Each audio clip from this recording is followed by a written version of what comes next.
The Egyptians built the earliest known docks on the shores of the Red Sea around 2500 BC. More than 4,000 years later, our lakes and rivers are dotted with floating structures, where boaters can dock their crafts, go for a dip, or just lounge in the sun. Floating docks can be much more than just walkways where you tie up your boat. They can be waterborne buildings with slips, jet ski ports, and even a rooftop deck. This facility has created its own computer-aided design software. With it, they can quickly design each component of a dock in 3D. The program will even calculate how many floats are needed and where they should be placed to keep the dock level in the water. Thanks to its lightweight, rust-proof strength, aluminum is the ideal material for building docks. All the aluminum here has been extruded in unique shapes according to the design requirements. The plans are printed and workers consult them closely as they cut and form the material. The blades they use are specially designed for cutting aluminum. They use a variety of methods to form the shapes, including drill presses equipped with components called hole saws.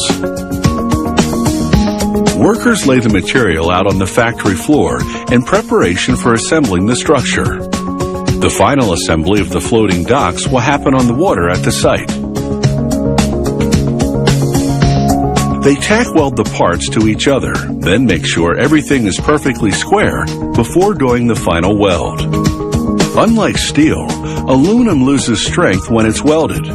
For this reason, the designers of these docks have created special aluminum sleeves for every major joint.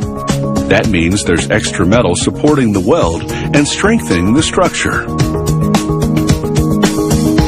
To make sure everything fits properly, the workers join the sections to each other with stainless steel bolts and lock nuts. There is minimal reaction between the different metals because there's so little stainless steel relative to the quantity of aluminum being used. Once the bottom section of the dock is assembled, workers build up from there. For this test phase, they use shortened temporary roof poles to make the process easier. The blue material on the poles is polyethylene bushing, which prevents creaking when the dock is stressed in turbulent water. Because aluminum is so lightweight, there's no need for cranes in an aluminum dock facility. Manpower is enough. Workers attach a series of narrow aluminum tubes called purlins to the roof and deck. Workers install the roofing by screwing it into the purlins. In most cases, the roof won't be installed until the dock is assembled on site. Satisfied that everything assembles correctly, the workers take it all apart. They flip the lower sections over and attach the floats. These floats consist of roto-molded polyethylene shells. Styrofoam has been expanded in place to fit inside the shell perfectly. Even if the outer shell breaks, the dock will still float.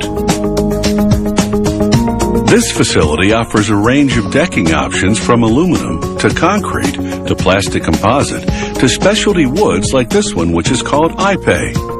Like teak, iPay is incredibly durable and extremely stable.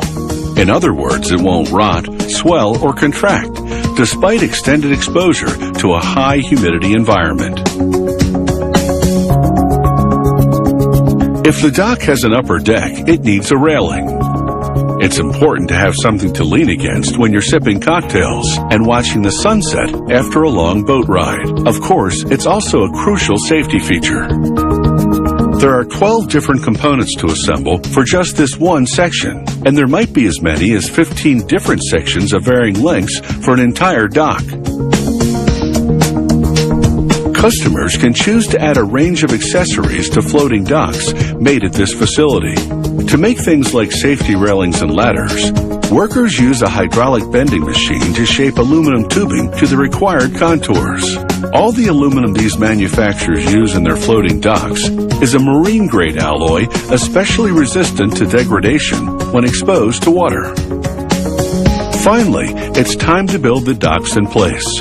Thanks to careful planning on the part of the manufacturers, assembly is a breeze. The crew doesn't need much more than a ratchet set to pull it all together.